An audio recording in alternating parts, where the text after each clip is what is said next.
When you reveal something sensitive to someone, that's taking a risk, right? It's taking social risk. And you're implicitly saying, I trust you not to make a fool out of me. You're relinquishing control of the universe, and you're implicitly saying, I trust you. And so when someone does that to us, when someone shows that they trust us, it causes us to trust them back. And that's really the fundamental part of human relationships. It's really social currency. And it's so important to human flourishing that when someone abstains from this fundamentally important activity of revealing, we view them with contempt. That was Leslie John on Psychologists Off the Clock.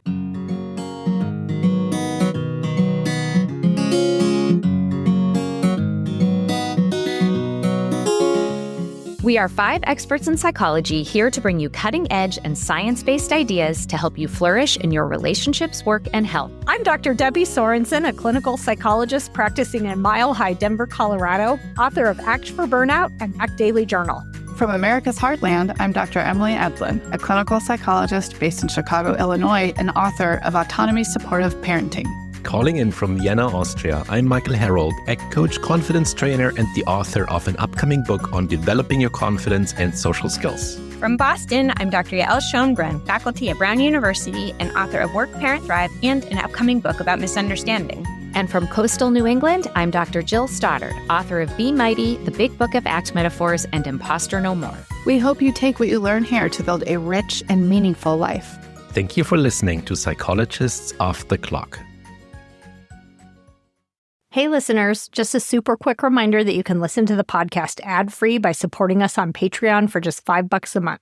Or you can support the podcast with a one-time donation on Buy Me a Coffee. Thank you to everyone who's already supporting us. Be sure to stay tuned to the end of the episode for our co-host discussion of today's interview. I am talking with Leslie John today. Leslie is the James E. Burke Professor of Business Administration at the Harvard Business School. Her award-winning research appears in top academic journals and media, including the New York Times, the Wall Street Journal, and The Economist. A Canadian-born, internationally trained ballet dancer, she now calls Boston home. Leslie has written Revealing the Underrated Power of Oversharing, or as my friends call it, the book Michael can't shut up about since November. Leslie, I am so happy to finally talk with you. Welcome to the show. What a beautiful intro. Thank you. So your book's tagline is the underrated power of oversharing. And those words aren't often seen together. Like oversharing is often synonymous with I can't leave the house anymore, or I need to change my name and move to a different country. What got you interested in researching that topic? Yeah, that's a good question. So it was one of the realizations was actually my personal and professional lives colliding. I also love Seinfeld. So it's like a George Costanza moment where like your two worlds are colliding.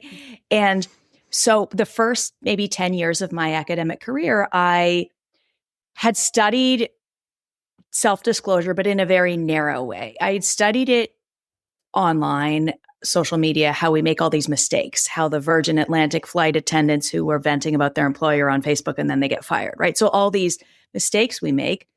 And over the years, though, I started to realize that what I was doing and saying in my professional life was actually completely antithetical from what I was doing in my personal life. And so I thought there must be a lot of wisdom in that. And why is it? And what does it get us? And are we making the right choices? Are we sharing enough? Are we not sharing enough? Are we sharing too much? Are we not sharing enough? And so that was kind of the realization for me. But it also came through some studies, some research that really, really shook me. One of them was my own. But then there were some other findings that really, really made me think twice about that. So there were 3 findings. The first was a research project that I and my colleagues did where, okay, so listeners, let's do this as a thought experiment. Imagine that you're deciding between 2 possible suitors, 2 prospective dates. And you talk to the first one, and the first one, you ask them, have you ever had any STDs? Now, okay, I know this isn't the first question you're going to ask them, but you're busy people, so I'm boiling this down for you. So you ask them this direct, sensitive question, and they say, yeah, I've actually had a lot. Ooh, okay. The next person, you ask them the same question, and they say, I'm not answering that question. And so my question to you is, who would you rather date? Now, neither of these is your top choice for sure. But if you had to choose, this is part of my job, is to put people in these difficult quandaries, choice quandaries, because they illuminate a lot about our underlying preferences. And so the surprising thing to me was that again and again, people tend to prefer the revealer, the person who admits to really shady, bad things, whatever it is. Maybe we have lots of different ways we've asked this, relative to the person who simply abstains from answering, who withholds. And there's lots of reasons why, lots of good reasons why the person would withhold, right? Maybe they've never had any STDs, but they think, this is an inappropriate question. And, but the point is we prefer the person who's forthcoming, even if it's not so glamorous things. And we asked many different questions, many different circumstances, like, people they'd rather hire someone who admits to having had bad grades in college relative to someone who just doesn't reveal them when asked. Again and again, we find this preference. And so then we dug deeper, and what we realize is that the core mechanism here is trust. When you reveal something sensitive to someone, that's taking a risk, right? It's taking social risk. And you're implicitly saying, I trust you not to make a fool out of me. You're relinquishing control of the universe, and you're implicitly saying, I trust you. And so when someone does that to us, when someone shows that they trust us, it causes us to trust them back. And that's really the fundamental part of human relationships. It's really social currency. And it's so important to human flourishing that when someone abstains from this fundamentally important activity of revealing, we view them with contempt, so much so that we'd rather date someone, we'd rather hire someone, we'd rather be around someone who admits to even unglamorous things relative to someone who saliently withholds. So that was a revelation for me. The idea that if I share something with you, I'm potentially vulnerable to you exploiting that trust. So therefore, it's a show don't tell, right? It's not just faking it. Like, yeah, totally, Leslie, I trust you. It's like, no, Leslie, Right. here is something that is like, this is solid. And by sharing that trust, I give you the opportunity to reciprocate. And now we have the foundation of human beings collaborating together, which you can't do without trust.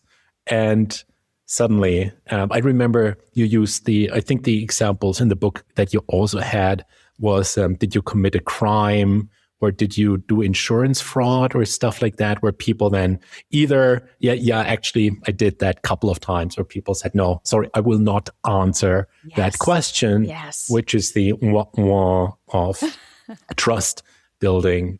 I mean, you wrote a book about oversharing, or the power of oversharing. So I know that the problem that we have is that we tend to undershare. We tend to hold back because I don't know you yet, Leslie. Like, you seem kind of cool, but I'm not quite sure yet. So I'm better be quiet, right? Let's stay on the surface level. Let's talk about the weather and let's stay there, right? Let's go any deeper than that because I want to be safe. I don't want to be at risk. Why do you think we haven't learned that yet, or have we learned it and we just aren't used to in this day and age of, like, big cities and big communities, that we don't use it there?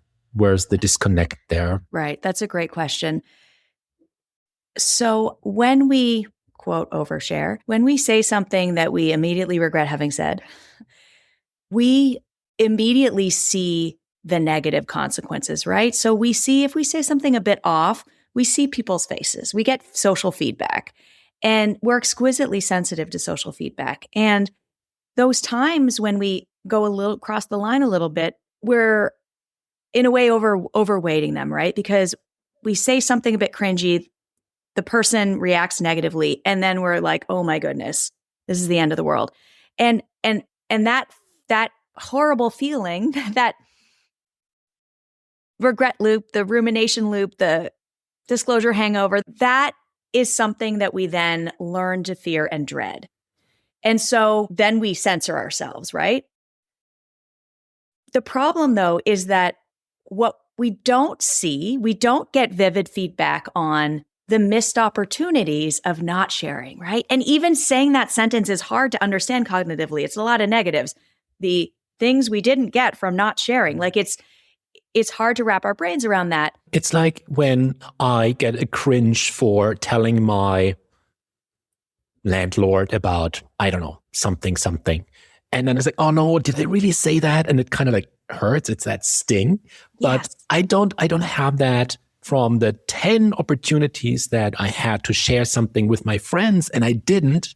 So of course that one thing I Yes, shared with my exactly. landlord backfired and it stings, but I don't get a sting from not telling my best friend about this and this and this. I don't get a sting because I didn't say anything. So I can't contrast that. And the other thing about even those cringy blurts, this is why, okay, so as you know, in the book, I share some of my cringy blurts, some of the things that gave me disclosure hangovers. And it's interesting because writing the book was a very meta experience because the old show don't tell, right? The adage, the aphorism in writing of it's more compelling if you show something, if you tell a story rather than just say, reveal something and you will be trustworthy. And so, especially with the topic of revealing, I had this meta question of, as an author, I want to model what I'm saying here. And so I was constantly thinking, is this TMI or is this too little information, TLI, about myself? And I'm sure I don't always get it right in the book, but that's also part of the point is we got to experiment and practice. And if you never cross the line, you're never going enough, right? It's like Linda Babcock, one of my most revered profs, admired people that I admire. She always says, with respect to negotiation, if you never get turned down, then you're not asking for enough, right? So That was a digression, a lovely digression. So the other thing I wanted to say to your core question of why, we cringe so much and overweight the negative of crossing the line a bit is the other reason is that oftentimes the benefits of going a little bit further than we think, they don't emerge until way after. And so that the cost, the negative stuff, we see right away, the social feedback of like, that's weird. But even when someone has a face like that's weird, maybe they think, ooh, that was edgy. Maybe it was slightly negative, but also maybe they partly admire you for your courage, right? There's a duality to it. But we really fixate on the negative. But over the long run, that's where the benefits often are more emergent. So you talk about the disclosure dilemma in the book. So people tend to share too little, or they have this like too much information, TLI, TMI, too much information, and that could potentially be career damaging. That could be icky and all the like dangerous stuff that comes with it. And in the middle, there's this Goldilocks zone of like, that's the sweet spot, right? That is just that glue that sticks us together, and you're not scaring anyone away. You're not too distant.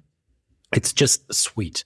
And this is something that I discuss oftentimes with my clients when we work on their social skills. And I can already tell, like, I need to probe them a little bit into this field of, you need to share a little bit more, right? When I ask you, how are you? Great. It's great that you're feeling great, but we're not going to start a conversation that way. Share a little bit more. Yeah. And then they have a really hard time like calibrating how much is appropriate here. So I know this is probably going to launch us into a lengthy discussion of this. So since I'm talking with a pro, I'm hopefully getting like the cliff notes, the gist on how do we find that Goldilocks zone?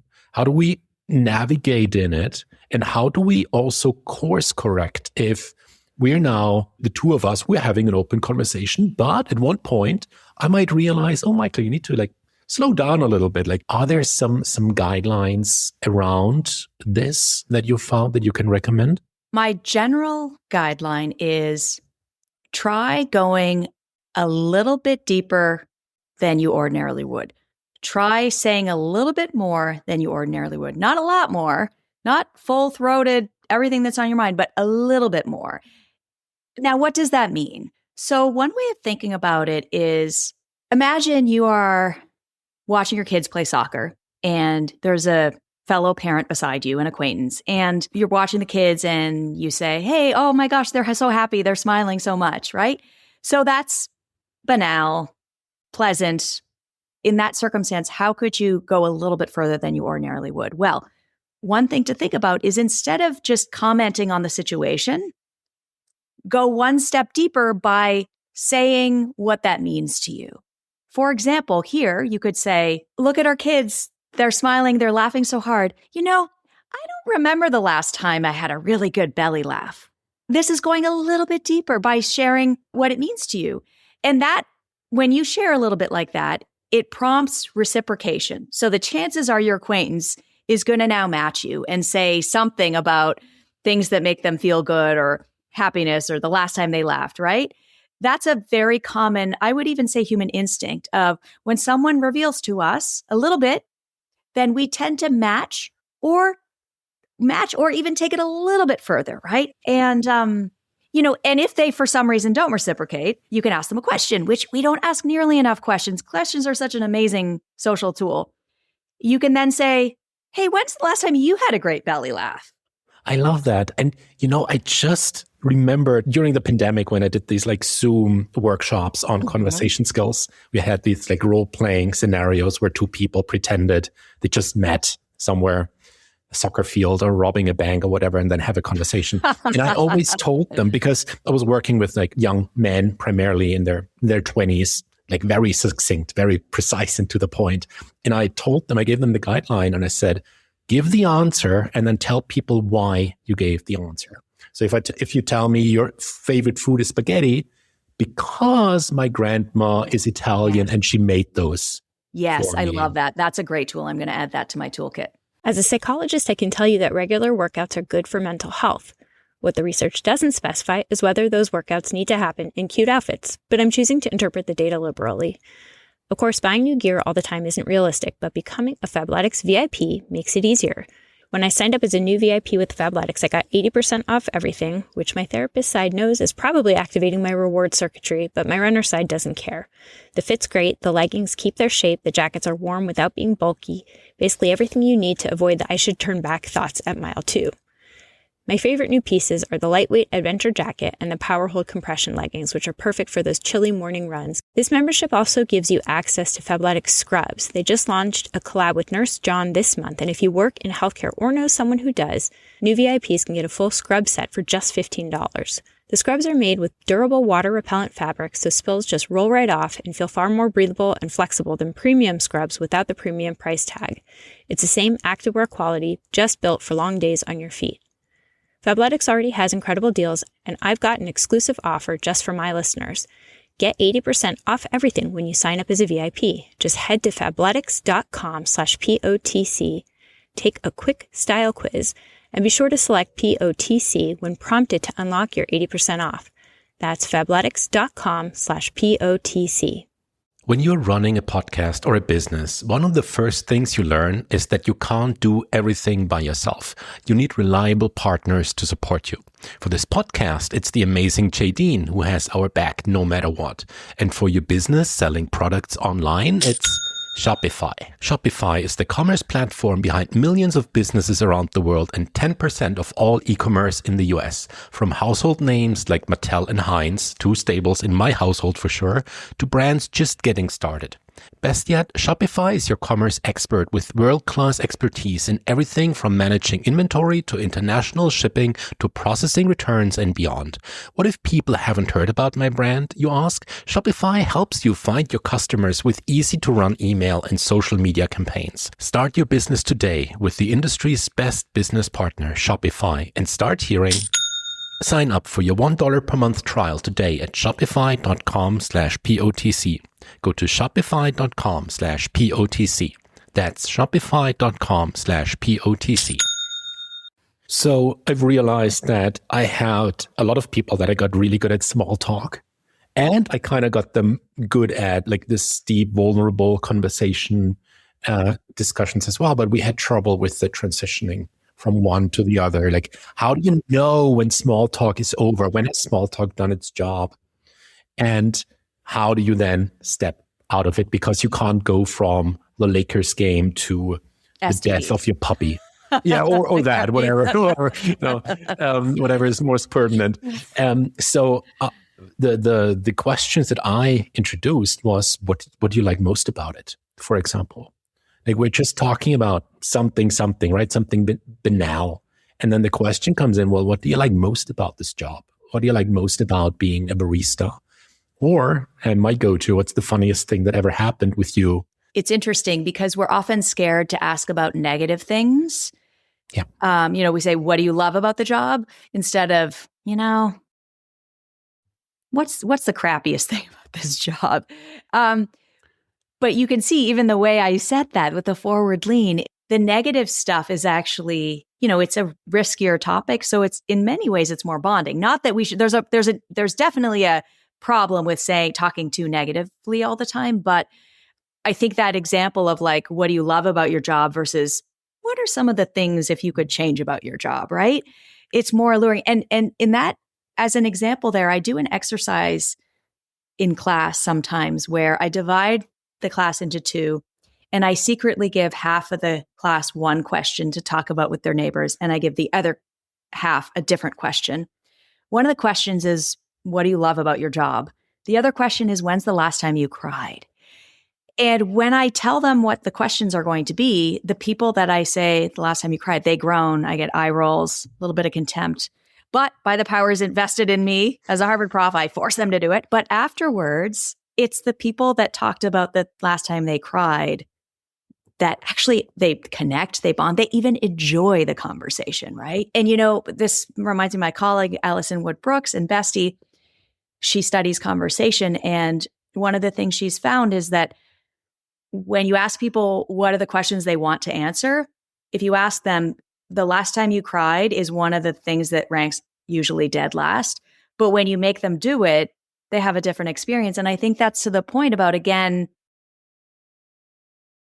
when we do it, we realize how beneficial it is. And doing is believing. And so overall, one of my messages is just do it. Like, we need to practice. I think that revealing is a skill. It's not something we're born good at or bad at. It's a skill. And like any skill, we need to practice it. And we need to be thoughtful about the things we choose to share or not, be more self-aware, but also more reflective about, okay, when I did that, maybe it was crossing the line a little bit, but also maybe not. And while we're talking about Allison, she has also studied what are the best kinds of questions to ask. So there's all kinds of different kinds of questions. In general, ask any question and it's probably going to be good, as in the person's going to appreciate that you asked. People love to talk about themselves. And question asking is, again, something where we think we're prying, but the line. There's a lot more leeway than we think there is. Exactly. Yeah. But she's nerded out in an amazing way on the types of questions. So there's like a mirror question would be like, what about you? A follow-up question takes something that the person said and follows up on it. Mm-hmm. Taking it deeper. Yeah. Right. So there's lots of different types of questions. And what she's found is that one of the best types of questions for social bonding, for connection, is actually a follow-up question. So Why is it so helpful? Because it signals you're listening and that you care. Yeah. It's also, I find it's also a good way to take a conversation further, where an approach that I sometimes advise is that you probe until you find a topic the other person might be interested in, right? You're trying to sample different possible areas to talk about. Yeah. And then I see someone's eyes light up if that is also a topic I'm interested in, which it probably is because I sampled it. Then let's take it there, because some people are a little bit more difficult to talk to because they are not so open to sharing. And I find that they are into art, into painting. I ran into a train conductor that I meet every once in a while. And it turns out we're both painting. So every time he sees me in the train, we're like sharing photos on. And that was just a random like sampling around hobbies. That reminds me of a study that Nick Epley and Juliana Schroeder did, where on the subway in Chicago, they approached people and they asked them to strike up a conversation with a neighbor that they wouldn't ordinarily do. And then they measured how surprisingly good those conversations were. So, yeah. I was talking with Nick just a couple of episodes ago, and he's coming back this summer for his new book. Be More Social, I think is Cool. the title Love it. right now. Awesome. Yeah, it's amazing. So talking about being more social, now here is a question about overburdening, because I can imagine that while people are worried about sharing too much or too little, there's also this idea of okay, I can share with my friend. I know this is a good friend. I have permission to share and put my burdens on them. And at one point, it might be too much. It might be that yet again, I'm calling a friend to drop some heavy stuff on them. And of course, they would take it. They're happily picking up the phone.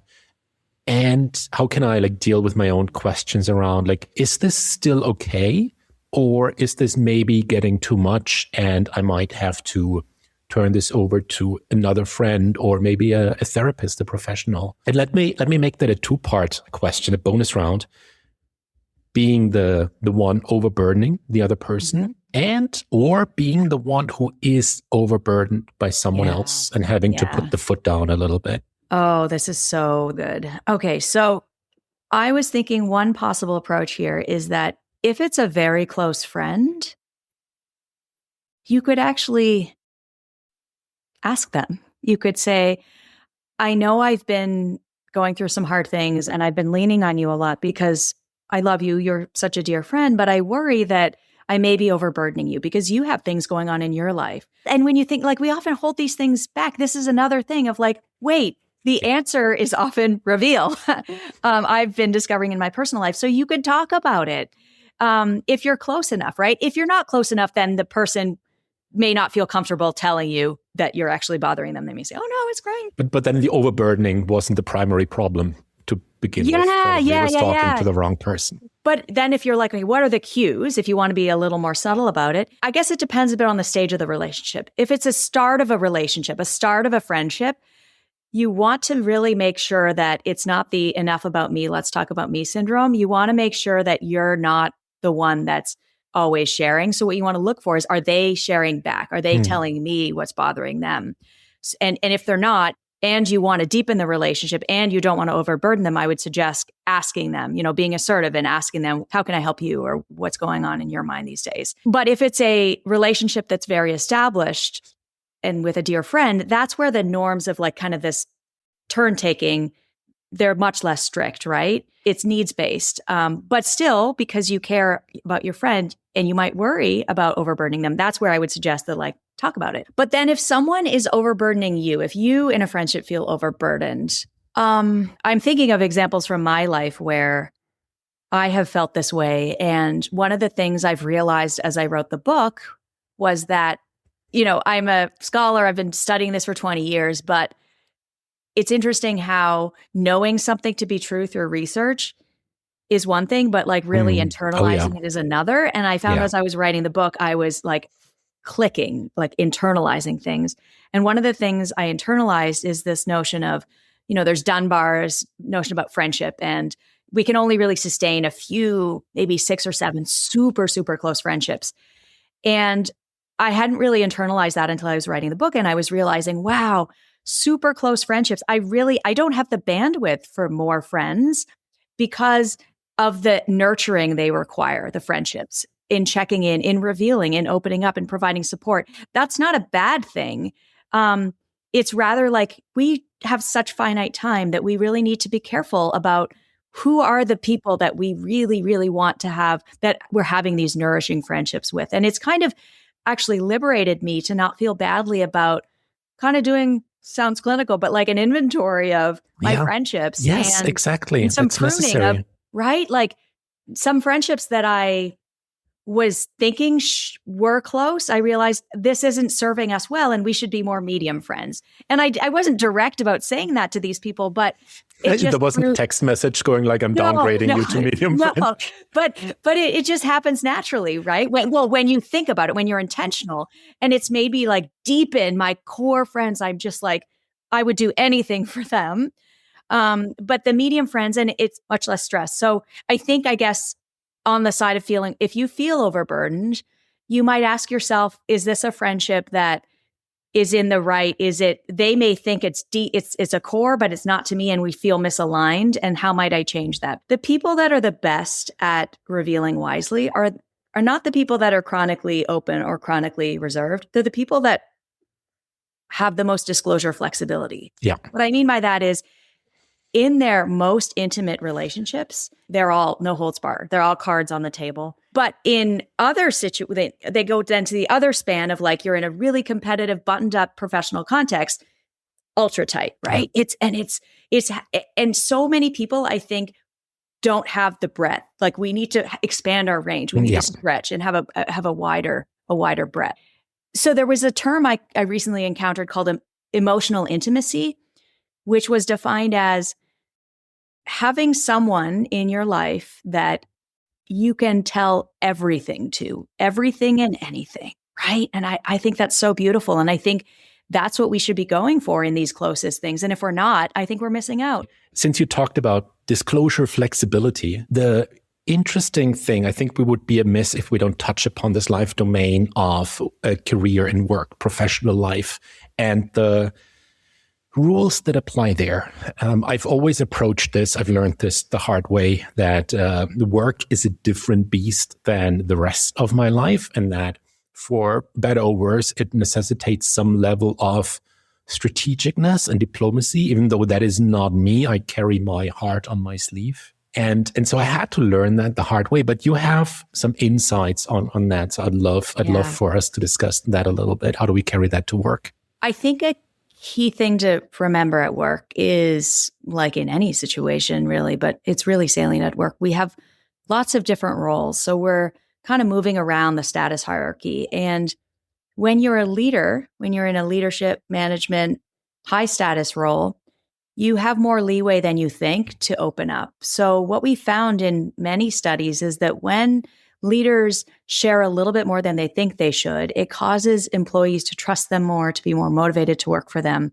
What does it mean to share a little bit more than you think you should in this context? Well, one is to disclose some of your foibles or your weaknesses or areas of professional development, as I say cheekily as a euphemism, right? Speaking of diplomatic speak. So we found, for example, when a leader shares to their team that they feel a little bit nervous public speaking sometimes, that actually doesn't undermine their credibility. In fact, it enhances it because it's showing self-awareness. It's showing that you're working on it because you're aware of it. And it's also making you human and relatable and accessible and approachable. And all of those things are helpful for credibility and trust because we already are in a high status position where people view us in that way. The rules are a little bit different when we're not in a high status position. So let's say that, to use that example of like the team leader telling the team, hey guys, I'm like a little bit nervous with public speaking. What if the team leader tells the team, I'm a little bit nervous public speaking because right now is the time to talk to the big boss, where now I'm showing that like within the hierarchy, so that the team might think, oh crap, like our manager isn't good at talking to the big boss. That might not be good. How does that work in that hierarchy? That feels like a little bit potentially crossing the line, right? We've done studies where we've had people watch managers say different levels of a disclosure, like say nothing sensitive, saying I'm a little bit nervous about public speaking. Another version, I'm a little bit more nervous about public speaking and sometimes my mouth gets dry. I'm a little bit nervous about public speaking and sometimes my mouth gets dry and I have full-blown panic attacks. Mm-hmm. So those are like 4 conditions there, right? No disclosure, a little bit of vulnerability, medium, and a lot. And again, where's the line? The crossing line there is at a lot. It's at full-blown panic attacks. But the medium disclosure of I get nervous public speaking and sometimes my mouth gets dry, that's actually not undermining. And that surprised me, right? Because if I was to predict the result, I'd be like, the line is probably at the mildest disclosure. And so my point is that it's often a little bit further than you think. I think what you just gave me, to me, we could run that study, but that feels like it's potentially crossing the line. Let's run that study. Yeah, let's do it. So you make this, not you, it is, was the researcher Pilmer, was that her name? Juliana Pilmer. Yeah, Juliana Pilmer. Yeah. I think she made the distinction between transparency and vulnerability, and one being like more cognitive and the other being more emotional. And Yes. I get nervous public speaking and my mouth gets dry, is for me, that would be on the rational side. Oh, interesting. I feel like that's a vulnerable. Because for me, it's rational, because if my mouth gets dry, that means I need to bring some extra water to the stage because my mouth gets dry. But if I tell you I have full-blown panic attacks, then that is on the emotional side of things, and that would go too far. But I'll leave it to you to like distinguish between the transparency and vulnerability and when to choose which, if at all, if either one. So transparency, yes. Cognitive openness. It's sharing how your mind works, how you think. Vulnerability is more sensitive, riskier, higher risk, higher reward. And so vulnerability is sharing something that's more sensitive. Typically feelings. Feelings are more sensitive typically to share than thoughts. That's just a rough rule of thumb. And so vulnerability is like another level of depth, right? It's sharing your weaknesses too. I think of that as vulnerability. Sharing negative things, sharing sensitive emotions, sensitive thoughts, that's vulnerability. Transparency is, you can think of transparency as you're going under the hood. You're showing them the wizard. You're showing them how you think. And cognitive transparency is so much lower risk. And it's, so what I would suggest, especially if you're not in a high status position, try being a little bit more cognitively transparent. For example, if you're someone that benefits from having a little bit of heads up if your boss wants you to present in a meeting, instead of saying, hey, can you give me a heads up when I have to present? You could say, how would you make that transparent? You could say, so I am much more articulate in formulating my thoughts if I can have even 5 minutes to think ahead of time.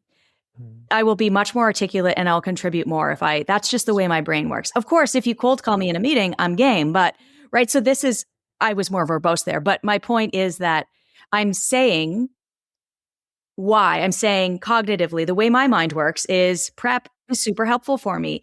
And that does so many things. It builds rapport because you're sharing something. It also is more credible because you've said the why in a way, right? And it also actually something that you might think would make you appear weak, that admitting that, oh my gosh, you need prep time. It actually makes you come across as stronger, as a strength, because you're self-aware. Mm. And so the cognitive transparency, shedding insight on how your mind works, can be really, really powerful. I would say to my boss, hey, dude, I want to get better at public speaking, especially in front of the team. Can you give me a heads up so I can prepare a little bit? That's like, I want to get better at, and then the dude is also very important. Use dude when you address the boss. I do think, though, I know we're being sassy, but I do think that people, when they're super high status people, I've been experimenting, they really appreciate when you're real, when you're not overtly deferential. I always had a very loose approach to my bosses anyway, but I've always worked in creative industries. So like we shot Nerf guns at each other all the time anyway. It's more casual, the environment. Yeah. Except every group has someone who insists on doing things the hard way. That friend still paying for a subscription they forgot they had. The one refusing to update their phone because it still works. If you're that person, especially when it comes to overpaying for wireless, then it's time to switch to Mint Mobile. With Mint Mobile, you will get the same coverage, same speed, unlimited talk, text, and data, just without the inflated price tag of other carriers. And for a limited time, get 50% off 3, 6, or 12-month plans of unlimited premium wireless. There's even a 7-day money-back guarantee. Ready to stop paying more than you have to? New customers can make the switch today and for a limited time get unlimited premium wireless for just $15 per month. Switch now at mintmobile.com/POTC. That's mintmobile.com/POTC. Upfront payment of $45 for 3 months, $90 for 6 months, or $180 for 12-month plan required. $15 per month equivalent. Taxes and fees extra. Initial plan term only. Over 50 gigs may slow when network is busy. Capable device required. Availability, speed, and coverage varies. Additional terms apply. See mintmobile.com. So a lot of our listeners are parents of young kids. Mm-hmm. And I am a former young kid who had a tendency to share maybe a little bit too much at school, voluntarily or involuntarily, and getting massively bullied for the weaknesses that I admitted to back then. So I know you have 2 kids. How are you going to approach this idea of like sharing stuff, especially keeping in mind that school and later high school can be a tough arena to play this card in? Do you think if you were female, you would have been bullied as much? We're going to need a time machine and a CRISPR splicer for me to answer that. I have no idea.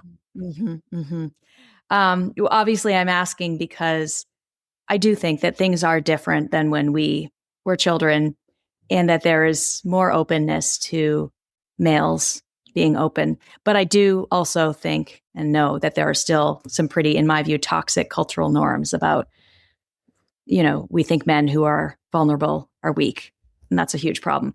So for me, this is a great question because it comes back actually to the second of 3 research findings that rocked my world as I was working on this book. The second is a study. It's a really old study by Buck, an oldie but a goodie, or a baddie, depending on because of the implications of it. What they did in this study was they recorded preschoolers' faces as they had preschoolers watch a scary video. They also, at the same time, hooked them up to what's called a galvanic skin response measure, which you know what that is. It's a measure of how sweaty or activation of your fingertips, sweat on your fingertips. So nervousness, basically, or exactly. Like a panic or a fear response, sort of. Yes, exactly. It's physiological stress, right? Yeah. And what they found was that the children who expressed more on their faces, who let out what they were feeling, they were less physiologically stressed. So there was this relationship between the more they showed on their face, the more they let out, the more they didn't withhold, the more they let out naturally, the less stressed they were. So that, of course, suggests that withholding is stressful, something that we know in a lot of studies. But the thing that really struck me here is that these are very, very small children. However, then over time, what they found was that as the kids grew older, by the time the kids had reached kindergarten, there was a gender difference. So the boys were now withholding more. And that really shook me as a boy mom. Literally, as I read that, I had a child who was 4 years old. So the age when you'd start suppressing according to the data. And so that really, really struck me. And it really made me try to encourage feelings and showing feelings. And I don't know, maybe I'm overdoing it. Maybe I'm overcorrecting it because I'm like, how do you feel? It's okay. Whatever you feel is like, let's talk about it. But I really do think that parents have a really important role to play in helping their children understand their emotional worlds. And that involves talking about it and expressing it. So Leslie, we are over time already, but you spoke of 3 insights, and I'm going to physically tie you to your microphone until you tell me that third item. I'm on a switch. Oh no. Yes, the third thing that rocked my world is a study by Diana Tamir and Jason Mitchell, where what they did was they had people answer personal questions in a brain scanner versus control condition. They didn't answer personal questions. So the questions were about personal preferences, maybe some fun, quirky ones like, what's your favorite ice cream flavor? But they were personal questions where you got to reveal versus a control condition where you didn't. And what they found was when in the condition where people were asked to reveal, the pleasure areas of the brain lit up. The pleasure areas of the brain were active. Oh, yeah. Right? That was a huge highlight. Right? I highlighted that so many times in the book. Yeah. And so it's like, nature has a way of making things that are good for us feel pleasurable, right? And so that was like, wow, the fact that this is pleasurable that's so informative that there's so much good. So sharing, disclosing information was actually more pleasurable than receiving disclosure information. And people even in true behavioral economics fashion, people even were willing to pay money to talk about themselves, right? Like wow, that rocked the conservative economists. Beautiful. Well, Leslie, thank you so much for your time and for writing this absolutely fantastic book. Where do you want to send our listeners? Where should they learn more about you now that they're a huge fan as well? Well, buy the book if you're so inclined. Leave a great review. But if you can find me at proflesliejohn.com. Perfect. Thank you, Leslie. Thank you so much. Thank you so much for listening to my interview with Leslie. And as you could tell from the energy in the conversation, I think it's easy to tell that I was super excited to talk with Leslie about a topic that I am endlessly fascinated by. And now I'm sitting here with my co-host Yael to talk about the interview. And Yael, I know you had some thoughts on that conversation as well. What a powerful interview, because I think that how much we share of our intimate thoughts and, embarrassing secrets with other people is something that occupies people's minds, and how much we should make a conversation about us. And I think that this is sort of an area where many people are often seeking a kind of a recipe. And so this research is really helpful. But I just wanted to speak to how complicated it is and the often conflicting guidance that we get. Because on the one hand, there is research, and that the research is, in a sense, conflicting. I mean, she's citing research that suggests that we should disclose a bit more than we think we should, but she's not saying disclose everything and all the time. It is quite nuanced, because on the one hand, sharing more about yourself helps you to come across and be more authentic with other people. On the other hand, sharing a lot and sharing too much too quickly can feel uncomfortable, and there's research showing that too. And so it makes sense if you're a little bit confused still about what is the recipe. And so part of what I just wanted to say is, like, it makes sense if you feel confused, because it is confusing. And the reality is it's complicated. And a lot of what the right amount of sharing comes down to is being in the moment, reading social cues, checking in with people, and recognizing you're going to make mistakes, because this is a difficult line to walk. And that's okay, because that's a part of relationships. Yeah, it's in the word vulnerable, right? Like, I so oftentimes in workshops that I gave back in the days when I was still young on vulnerability, the young men that would come to those workshops, like 80% men, and they would look for the hack, and they would say, Michael, how can I be vulnerable without getting embarrassed or rejected or saying something wrong? Like, there must be a hack to that. There must be this like technique that will allow me to be completely vulnerable and never get hurt or embarrassed. And it's like, no, like, let go of that. Like, what makes you likable is the fact that you make yourself vulnerable in the eyes of another, and you're being accepted for that. It's scary by definition. If it's not scary, it's probably not vulnerable.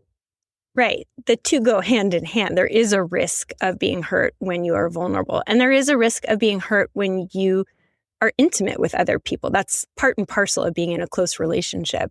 And I just want to sort of underscore this idea that we find people who are vulnerable kind of lovable and authentic, and there's something so endearing about it. And a super extreme example, and I'm in this headspace because I'm watching The Office with my 3 kids, which is a fun trip down memory lane, because I remember when the show first came out, and what a delight it was to watch.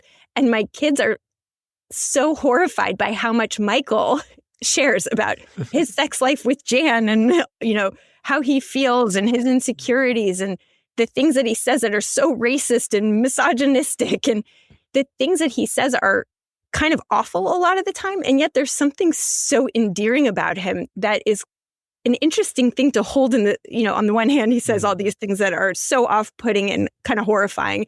And on the other hand, there's something so likable about him. And it's an interesting thing because he provides this really nice example of what it's like to overshare to an extreme end in a pretty off-putting way. And yet we still find something, I think, is, if the evidence of the show's longevity is any evidence, there's still something quite endearing about him, because that vulnerability really does create a feeling of likability. So I've been a late initiate to The Office. I think I've only watched it last year. And by watched, I mean binged it to an unhealthy degree. And I find that the Michael thing is that the oversharing always comes with this heart, this caring underneath, this like childish caring about something that then gets overshared completely. But I don't want to psychoanalyze. No, actually, I want to stay there because I think you're onto something. And I don't have the data to back this up, but I do think that when you're sharing, and this, I say this as a therapist because sometimes as a therapist, I'll share something that's quite personal. But when I do it, and hopefully I always do it this way, but I do try always to do it this way. When I share it with the intention of being helpful and being thoughtful and making sure that it's landing with the person and being curious about how it's landing and how they're doing and what they make of it, then it often goes really well. And I think that's a part of it is like when we get really anxious about oversharing, we're often thinking about ourselves. We get very self-focused. But if, as we're sharing, we can think about the other person and be oriented outwards in a more relational way of caring about that person, how they're receiving it, what they think, what experiences they have to share that might be related, then it does end up being a lot more endearing, I think. And it ends up being a lot more likely to foster connection as opposed to just be an opportunity for you to monologue at somebody. And makes you less self-conscious, right? Because you're not thinking about yourself, you're thinking about the other person. So it actually makes it a more comfortable experience for you in the process of sharing. So in the theme of oversharing something potentially embarrassing, after I became a huge Office fan, and especially the Jim Halpert character, I found out that the person who plays Jim Halpert went to a place just 5 minutes away from my apartment, the main train station in Vienna, to shoot the Reacher series. So Jim Halpert was just 5 minutes away from my apartment at a location where I'm basically every evening because the shops are open. So Michael goes grocery shopping there, would have totally run into John Krasinski, would have become best friends with him, would now hang out with him in his mansion, on his yacht, all of the good stuff. But what Michael did instead, after I found out that he was here, I was like, what did I do that night? Why wasn't I there? You know what I did? I invited this person, Jill Stoddard, on a podcast that I was producing. And because Jill Stoddard was this huge celebrity in my life, I had to be there for the recording. So let me put that together for all of you dear listeners. I prioritized hanging out with the Jill Stoddard over basically becoming best friends with Jim Halpert from The Office, a decision I still don't regret to this day, because Jill was the one who was like, hey, you need to meet the team. I have this podcast, you need to meet them. And the rest is history. And if John Krasinski hears this, John's still a huge fan, reach out, man, you know where to find me. I'm still available to come onto your yacht. So much to oversharing on the podcast. Good old tradition. Thank you so much, Yael, for your time, and thank you so much, listeners, for always potentially shaking your head at the oversharing that's going on in those episodes.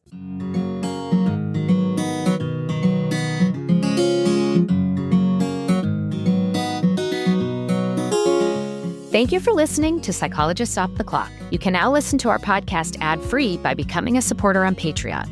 You can link to Patreon on our website or go to patreon.com/offtheclocksite. If you enjoy our podcast, you can help us out by leaving a review and sharing this episode with a friend or an enemy who would enjoy it. You can get more psychology tips by subscribing to our fabulous newsletter on Substack. Or if you're still addicted to social media, find us on Instagram and LinkedIn. We'd like to thank our rockstar production manager, Jadine Stout-Williams. Now for the boring part. This podcast is for informational and entertainment purposes only and is not meant to be a substitute for mental health treatment. If you're looking for mental health treatment, please visit the resources page of our website, offtheclockpsych.com. All serious? Yeah, that's not going to happen. Oh, that is not going to happen. Anchorman, the arsonist has oddly shaped feet. There's your clip. Yeah, that is it, Jay. Mark this as the... Yes. I'm not even joking. I'm not even mad. I've got all the Will Ferrell comments.